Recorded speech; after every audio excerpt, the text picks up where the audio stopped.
नमस्कार, मैं हूं दीपाली राणा और इंडिपेंडेंस डे के मौके पर आप देख रहे हैं हमारा ये स्पेशल शो। हर साल इंडिपेंडेंस डे पर हम अपने नेशन की फ्रीडम सेलिब्रेट करते हैं, लेकिन एक और फ्रीडम होती है जो हमारी एवरीडे लाइफ्स को अफेक्ट करती है, वो है फाइनेंशियल फ्रीडम। अब सवाल ये है कि क्या वो स्टेप्स हो सकते हैं, क्या वो कदम हो सकते हैं जिन्हें आगे बढ़ाकर हम फाइनेंशियली फ्री हो सकते हैं। कई सारे सवाल, कितना हमें सेव करना चाहिए, कितना हमें खर्च करना चाहिए, इन्वेस्ट करना चाहिए तो कहाँ इन्वेस्ट करना है, डेट को अपने कैसे मैनेज कर सकते हो, और एक मोस्ट इंपॉर्टेंट सवाल कि क्या एक average Indian house hold financially free हो सकता है। इसी पर हम करेंगे चर्चा और हमारे साथ दो खास मेहमान मौजूद हैं। पीबी इन्वेस्टमेंट्स के सर्टिफाइड फाइनेंशियल प्लानर पूजा भिंडे हैं और साथ ही वाइस इन्वेस्ट के सीईओ हिम्मत रुस्तगी हमारे साथ बने हुए हैं। आप दोनों का ही स्वागत है इस शो में। और सबसे पहले पूजा, जब हम फाइनेंशियल फ्रीडम की बात करते हैं, जब ये शब्द आप सुनती हैं तो एक्चुअल में personally what does it mean to you? जी बिल्कुल Deepali, thank you so much. Happy independence day सारे व्यूवर्स को, आपको, हेमंत जी आपको भी। मेरे हिसाब से आज़ादी या जो फ्रीडम हम पहली बार सुनते हैं तो देश को तो 1947 में आज़ादी मिल चुकी थी, लेकिन हमें जो फाइनेंशियल फ्रीडम की बात करनी है वो हमें बिल्ड करना है। तो हमें तब तक बिल्ड करना है जब तक हमारा पैसा हमारे लिए काम करे, ना कि हम हमारे पैसों के लिए काम करें। सो ये अगर मंत्र सब अपनी लाइफ में अपना ले कि जब तक हम पैसों के लिए काम करते तब तक हम आजाद नहीं है, जब हमारे पैसे हमारे लिए काम करेंगे तब हम एक्चुअली आजाद हो जाएंगे। सो आई थिंक दीपाली, इस नोट पे इस आजादी के दिन हम इसके लिए मेहनत करें और इसकी प्लानिंग करें। ये सबके लिए एक शुभकामना होगी मेरी तरफ से। ओके, इनफैक्ट आपको भी शुभकामनाएं पूजा। और हेमंत जी, स्वागत है आपका भी, हैप्पी इंडिपेंडेंस डे। और जब मैं आपसे पूछूं कि आपके लिए फाइनेंशियल फ्रीडम के मायने क्या हैं, तो उसके साथ एक और चीज़ आपसे पूछना चाहूँगी कि फाइनेंशियल फ्रीडम का मतलब क्या सिर्फ रिच होना है या अपने पैसे पर एक थॉटफुल कंट्रोल होना है, कि कब कहाँ कैसे निवेश करना है, इन्वेस्ट करना है या खर्च करना है? Exactly what does it mean? जी दीपाली, सबसे पहले आपको, पूजा को और सभी दर्शकों को हैप्पी इंडिपेंडेंस डे। देखिए, ये फाइनेंशियल फ्रीडम जो है ये बहुत ही इंपॉर्टेंट एस्पेक्ट है हमारी लाइफ का। और जब हम फाइनेंशियल फ्रीडम की बात करते हैं तो मेरा ये मानना है कि फाइनेंशियल फ्रीडम तब आपको मिलती है जब आपके पास इतने फाइनेंशियल रिसोर्सेज हो, इतनी सेविंग्स हो, इतनी इन्वेस्टमेंट हो कि आप उससे दो चीज़ों को पूरा कर सके। एक, आपके लिए वो इतनी पैसिव इनकम जनरेट कर सके कि आपको पैसे के लिए काम करने की ज़रूरत ना हो। ये बहुत ही इंपॉर्टेंट है।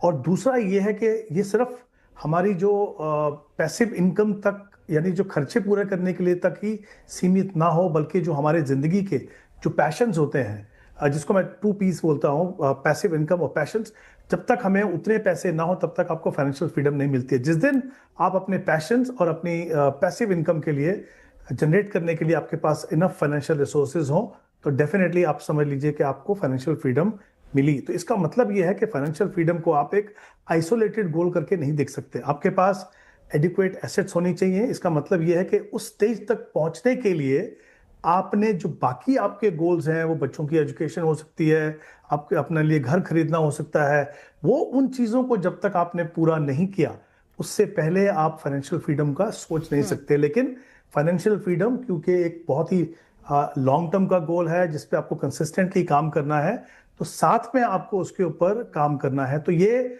जैसा आपने पूछा मुझे कि ये खाली रिच होना है, ऑब्वियसली उतना रिच होना ज़रूरी है कि जैसा मैंने कहा कि आपकी जो इनकी इतनी इनकम जनरेट हो सके कि आपके पूरे खर्चे पूरे हो सके और आपके जो पैशंस हैं उसको आप पूरा कर सके। इनफैक्ट हेमंत जी ने बहुत राइटली पुट किया पूजा।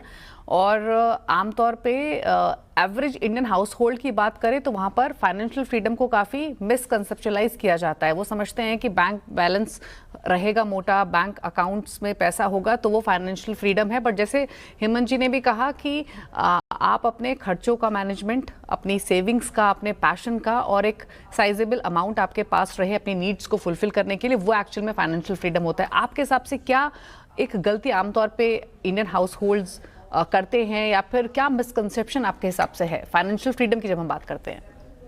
जी बिल्कुल, I think Deepali, to add up to Hemant ji ने जिस हिसाब से कहा, मैं कहूंगी कि फाइनेंशियल फ्रीडम, जैसे अगर कोई यंग पर्सन है तो उसे फ्रीडम होना चाहिए अपना करियर चूज करने का। अगर कोई पेरेंट है तो उन्हें फ्रीडम होना चाहिए कि अपने बच्चों के एजुकेशन में वो अपना रिटायरमेंट का कॉर्पस कॉम्प्रोमाइज ना करे। और अगर एक रिटायर्ड है तो उन्हें फ्रीडम होना चाहिए इतना कि उन्हें मंथली इनफ्लो आ रहा है और वो अपने बच्चों के ऊपर डिपेंडेंट नहीं है। सो मेरे हिसाब से अगर इनका गोल सही होगा, जैसे हम गोल की प्लानिंग करते हैं, तो काफी सारे मिस्टेक्स से वो दूर हो सकते हैं। नॉर्मली क्या होता है, काफी टाइम इंसान जब फाइनेंशियल प्लानिंग की जर्नी के बारे में सोचते हैं ना, तब तक काफी लेट हो जाता है। सो मुझे ऐसा लगता है कि जितना जल्दी शुरू करे सबसे पहले वो जरूरी है। और मिसकंसेप्शन, काफी टाइम लोगों को लगता है कि हाँ मुझे कुछ होने नहीं वाला है, मैं इतना अर्न कर रहा हूँ, मेरे पास इतनी सेविंग है। तो उस टाइम पे काफी टाइम पे उनके पास इंश्योरेंसेस काफी नहीं होते हैं, हेल्थ इंश्योरेंसेस, लाइफ इंश्योरेंसेस या फिर इमरजेंसी फंड। सो ये चीजें अगर नहीं है तो फाइनेंशियल फ्रीडम की जर्नी में रुकावट आ सकती है, क्योंकि ये सारी चीजों की वजह से काफी टाइम हम एक ऐसी इनकंटिजेंसी देख जाते हैं किसी फैमिली में कि जहां शुरुआत की थी वहां पे आके फिर आ जाते हैं, क्योंकि ना उनके पास एक सही हेल्थ इंश्योरेंस है, ना उनके पास एक सही इमरजेंसी फंड है।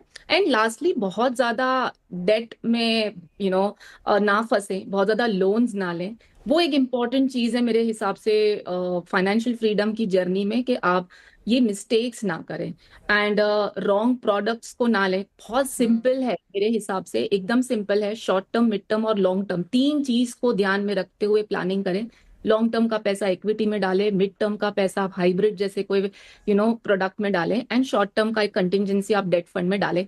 इसके अलावा और कुछ नहीं भी करेंगे, कॉम्प्लेक्स प्रोडक्ट्स में नहीं भी इन्वेस्ट करेंगे तो भी चलेगा, बट इतना करना जरूरी है, क्योंकि महंगाई वो एक ऐसी चीज है ना, वो दिखती नहीं है, वो बीट करना बहुत जरूरी है। महंगाई को बीट करने वाले रिटर्न में निवेश करना बहुत जरूरी है जी। ओके, बिल्कुल। और हेमंत जी, चलिए फिर अब कैसे फाइनेंशियली फ्री होना है, कैसे शुरुआत करनी है, उस पर अब चर्चा करते हैं। तो सबसे पहला सवाल तो ये कि अगर कोई आज से फ्रॉम जीरो स्टार्ट कर रहा है तो उसकी पहली 3 फाइनेंशियल प्रायोरिटीज क्या होनी चाहिए?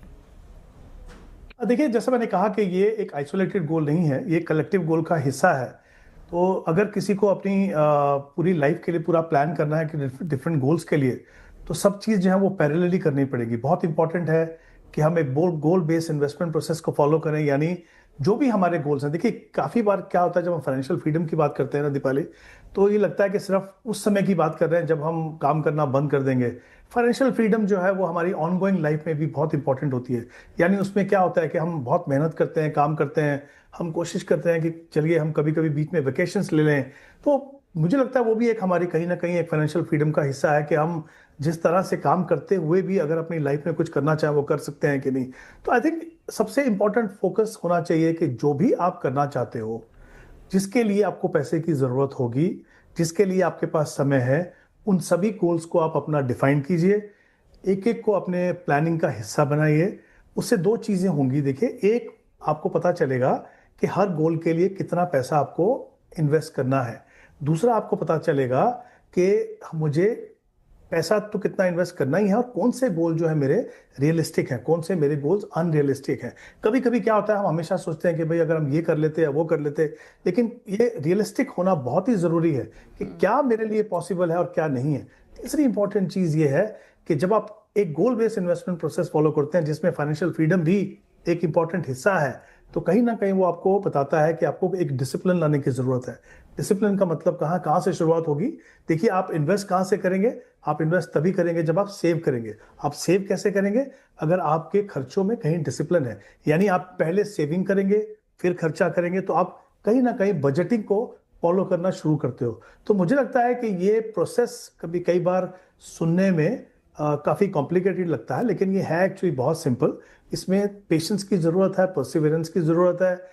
आपको बहुत क्लैरिटी चाहिए कि मुझे मेरे गोल्स क्या क्या हैं, इंक्लूडिंग फाइनेंशियल फ्रीडम। अगर आप ये शुरुआत करते हैं, डिसिप्लिन तरीके से इन्वेस्ट करते हैं, और एसेट एलोकेशन बहुत ही इंपॉर्टेंट है। जैसे पूजा ने भी कहा कि लॉन्ग टर्म के जो गोल्स हैं वहाँ पे आपको इन्फ्लेशन को बीट करना है।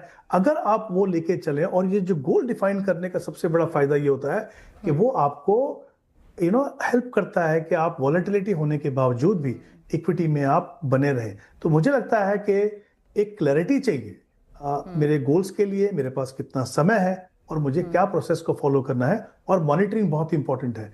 मॉनिटरिंग इंश्योर करता है कि जो आपने रोड मैप बनाया है, आपकी इन्वेस्टमेंट उसी हिसाब से चलती रहे। तो ये कुछ इंपॉर्टेंट एस्पेक्ट्स हैं, मुझे लगता है सारे गोल्स इंक्लूडिंग फाइनेंशियल फ्रीडम के लिए हर निवेशक को फॉलो करने चाहिए।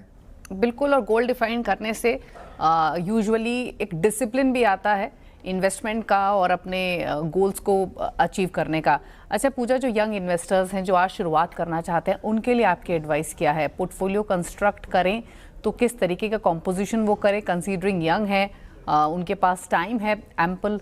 और एक और एस्पेक्ट ये भी है कि क्योंकि हमने पहले भी इस पर चर्चा की है कि आजकल के जो यंग इन्वेस्टर्स हैं या जेनजी हैं, उनके लिए है कि वी लिव ओनली वंस, तो कैसे मैनेज करें या फिर क्या अप्रोच रखें कि वो लाइफ भी एंजॉय करें, थोड़ी सेविंग भी कर लें, थोड़ा इन्वेस्ट भी कर लें? क्या एडवाइस है उनके लिए? जी बिल्कुल, आई थिंक बहुत सही तरीके से आपने इसको पुटअप किया दीपाली, क्योंकि मुझे लगता है कि अगर जेनजी हैं, यंग इन्वेस्टर हैं, उनके पास बिगेस्ट एडवांटेज है टाइम। टाइम इज मनी, हम लिटरली कहते हैं कि टाइम जो है वो बहुत इंपॉर्टेंट है एक इन्वेस्टमेंट प्रोडक्ट के लिए। अगर मैं एक एग्जांपल के तौर पे भी ले लूँ ना दीपाली, के जैसे अगर 25 साल का कोई इन्वेस्टर है और अगर वो 10,000 की भी एसआईपी कर रहे हैं, तो 25 साल बाद ये एसआईपी का अमाउंट बन जाएगा इनका 1.9 करोड़ के आसपास। लेकिन अगर 10 साल भी इन्होंने लेट कर दिया, यही 25 साल का अगर इनका जर्नी है, अगर उन्होंने 25 की जगह पे 35 पे शुरू किया, तो एसआईपी अमाउंट 3 गुना लगेगा उन्हें 1.9 करोड़ पहुंचने के लिए, मतलब 30,000। मतलब एक 10 ईयर डिले में आपको 3 गुना इन्वेस्टमेंट बढ़ाना पड़ेगा, या तो आप 3 गुना आपका कॉर्पस कम बना पाएंगे अगर इस तरीके की कोई नौबत आती है तो।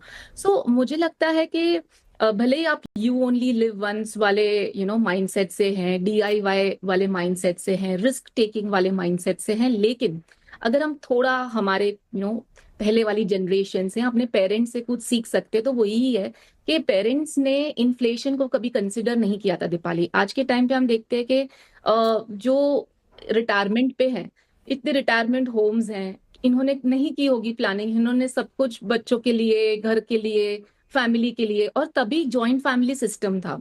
अभी के जो पेरेंट्स हैं जिनका अब रिटायरमेंट आएगा इन नेक्स्ट 10 इयर्स, वो संभल चुके हैं क्योंकि वो प्लानिंग कर रहे हैं, लेकिन उनको एट द सेम टाइम बहुत सारे खर्चे आ रहे हैं, उनको बच्चों की एजुकेशन भी करनी है, घर भी है, खुद के लिए भी सोचना है, तो वो क्रंच में है, लोन्स में है।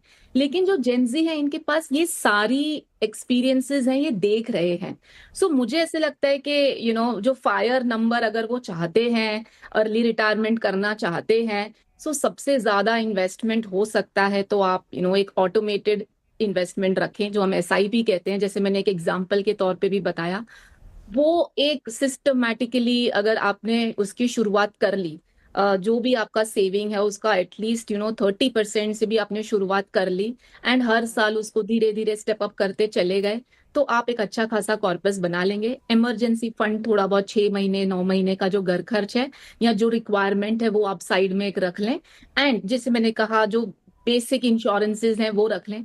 मुझे नहीं लगता है इससे ज्यादा कोई कॉम्प्लेक्सिटी में घुसने की जरूरत है। मैं अगेन रिपीट करूंगी दीपाली, क्योंकि हम जेनजी की बात कर रहे हैं। कॉम्प्लेक्स प्रोडक्ट्स, क्रिप्टो में डालना, ट्रेडिंग करना, फ्यूचर्स में खेलना, ये सारी चीजों से इन्हें बिकॉज पियर कहीं ना कहीं सुनते हैं सोशल मीडिया से। अगर आप हार्ड अर्न मनी है, मनी को इम्पोर्टेंस दे रहे हैं अपनी लाइफ में एंड चाहते हैं कि वो भी आपको लाइफ टाइम एक स्टेबल इनकम दे, तो प्लीज आप इन सारी चीजों से बचे। एंड ये नहीं कि मुझे खुद को एक्सपीरियंस करके लॉस करना है, अगर वो भी एक रश है तो आप आपको थोड़ा बहुत, अगर बहुत ही मन कर रहा है तो आप थोड़ा बहुत एडिशनल अमाउंट को साइड में रखें और उसके साथ आपको जो इन्वेस्टमेंट करना है आप करें। लेकिन जो आपका कोर होना चाहिए, major part of the portfolio, वो ये होना चाहिए। And Deepali lastly, diversification is again very important. ये नहीं कि सब कुछ इक्विटी में डाल दिया। आप यंग हैं, आप रिस्क ले सकते हैं, लेकिन asset allocation is very important. Gold silver को इंट्रोड्यूस करें आपके प्रोडक्ट, आपके पोर्टफोलियो में, and debt is also equally important जितना इक्विटी है। बिल्कुल। तो पूजा ने इनफैक्ट पूरा बताया कि क्या आपकी आइडियली अप्रोच होनी चाहिए और क्या कैसे शुरुआत करनी चाहिए। इनफैक्ट यहाँ पर एक क्विकली ब्रेक के लिए रुक रहे हैं। ब्रेक के उस पर समझने की कोशिश करेंगे कि जो ओल्डर इन्वेस्टर्स हैं, जो अपने 40s में है, अगर उन्होंने अब तक जर्नी नहीं शुरू की है तो वो कैसे कर सकते हैं। पोर्टफोलियो कंस्ट्रक्ट करें तो किन थीम के साथ कर सकते हैं, टाइम होराइजन और उनकी कैटेगरी ऑफ फंड्स में क्या तालमेल है, इसको भी समझेंगे, लेकिन एक छोटे से ब्रेक के बाद।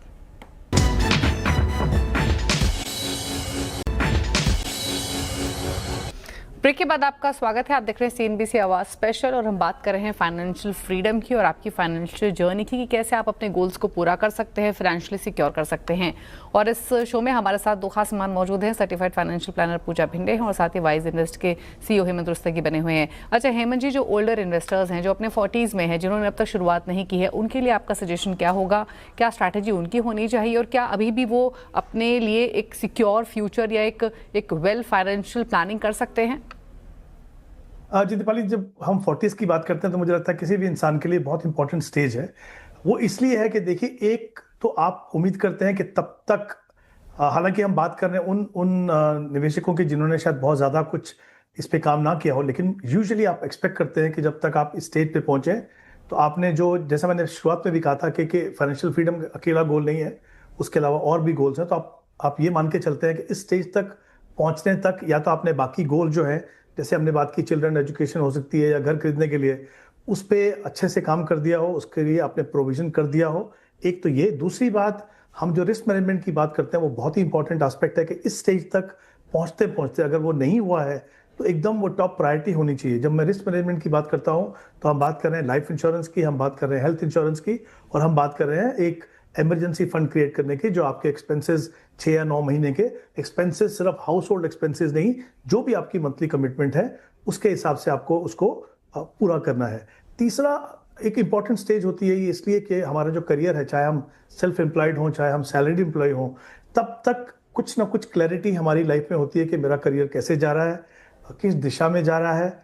और आई थिंक इसके आगे आने वाले साल जो हैं वो हमारे लिए अर्निंग के पीक ईयर्स होते हैं। तो ये बहुत ही इंपॉर्टेंट है कि अगर आपने वहां तक पहुंचते पहुंचते इन 2-3 एस्पेक्ट के ऊपर काम नहीं किया है तो सबसे आपकी जो टॉप प्रायोरिटी है वो होनी चाहिए, जैसे मैंने कहा, रिस्क मैनेजमेंट कर लीजिए। दूसरा, अपने गोल्स को अभी भी, क्योंकि अगर आप वर्किंग लाइफ मान के चलें कि 15-20 साल की वर्किंग लाइफ इसके बाद है, तब भी समय है। हालांकि जैसे हमने पहले भी बात की कि जितना जल्दी आप शुरुआत करेंगे उतना ही आपको इक्विटी जैसी एसेट क्लास या पावर ऑफ कंपाउंडिंग का फायदा होगा। लेकिन अगर आपने नहीं किया, इसका मतलब ये नहीं कि आप इस स्टेज पे आके नहीं कर सकते हो। तो एक्सपेक्टेशन है कि जब तक आप इस स्टेज पे पहुंचे ये चीजें कंप्लीट हो। अगर वो नहीं हुआ है तो ये तीनों की तीनों प्रायोरिटी हैं, चाहे वो प्रोसेस 25 साल या 30 साल की उम्र में हो या 40 साल की उम्र में हो, बेसिक जो प्रोसेस है वही रहेगा। ऑफ कोर्स अनडाउटेडली आपके जो कमिटमेंट होगी इन्वेस्ट करने की वो कहीं ज्यादा करनी होगी, क्योंकि आपने उतना समय खो दिया। तो अगर आप इस स्टेज तक पहुंचते पहुंचते इन तीनों चीजों पे आपने आप काम कर लिया है तो कोई भी आपको रोक नहीं सकता अपनी फाइनेंशियल फ्रीडम तक के गोल तक पहुंचने के लिए। अगर आपने नहीं किया है तब भी आपके पास मौका है, जैसे मैंने कहा 15 या 20 साल का, उस पर आप अगर काम करें, कमिटेड हो, तो डेफिनेटली आप वहां तक पहुंच सकते हैं। ओके अच्छा पूजा, अब हम आते हैं पोर्टफोलियो कंस्ट्रक्शन पर। तो आमतौर पे एक गलती यूजुअली इन्वेस्टर्स करते हैं कि बहुत सारे नंबर ऑफ फंड्स रख लेते हैं, ओवरलैपिंग कर लेते हैं। तो कहाँ इन्वेस्ट करना चाहिए उससे पहले ये समझना बहुत ज़रूरी है कि क्या एक राइट अप्रोच होनी चाहिए नंबर ऑफ फंड हाउसेस को लेकर, डाइवर्सिफिकेशन को लेकर। क्या सजेशन है आपका? बिल्कुल, मुझे लगता है दीपाली के सबसे पहले कोई भी आप एज में क्यों ना आप शुरू कर रहे हैं तो आपको आपका रिस्क एनालिसिस करना जरूरी है। जैसे हेमंत जी ने भी कहा कि मैं लॉन्ग टर्म के लिए है, आप रिस्क उठा सकते हैं, आप कितना इन्वेस्टमेंट गोल के सामने, क्योंकि कोई भी इन्वेस्टमेंट विदाउट गोल करेंगे तो वो इन्वेस्टमेंट सिर्फ एक प्रोडक्ट रहेगा। आपको उसको गोल के साथ मैचअप करना बहुत जरूरी है कि कौन सा गोल है एंड कितने साल बाद है एंड कितना अमाउंट रिक्वायर्ड है। सिंपल है, अगर आप खुद जानकारी रखते हैं तो आप कर सकते हैं, अगर नहीं तो आप किसी एडवाइजर, इंटरमीडियरी के साथ बैठ के उनकी सलाह लेके फिर पोर्टफोलियो को कंस्ट्रक्ट करें। अभी मैं एक जनरलाइज्ड व्यू दे रही हूँ कि अगर आप फर्स्ट टाइम इन्वेस्टमेंट कर भी रहे हैं लेकिन लॉन्ग टर्म व्यू है, 4 या 5 फंड्स आपके पोर्टफोलियो में काफी हैं।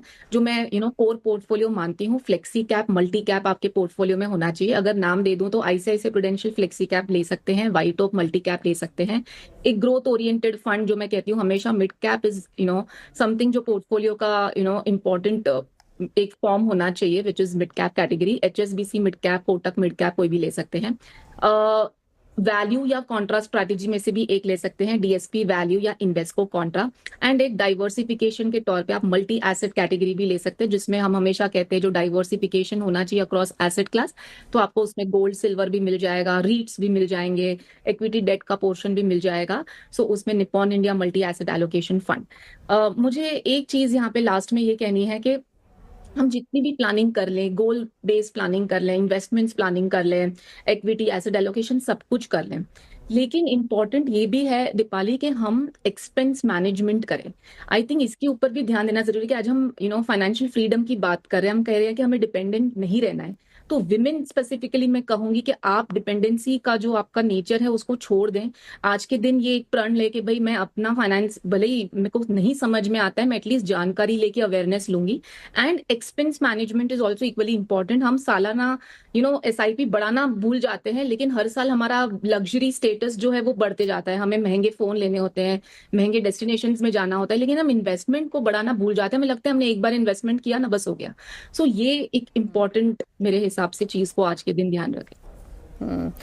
हेमंत जी, अब आपका सजेशन क्या है अगर हम कैटेगरी ऑफ फंड्स की बात करें कि आइडियली कितना इन्वेस्टमेंट या कितना एक्सपोजर किस कैटेगरी में होना चाहिए अगर कोई लॉन्गर टर्म पर्सपेक्टिव से आगे बढ़ रहा है तो?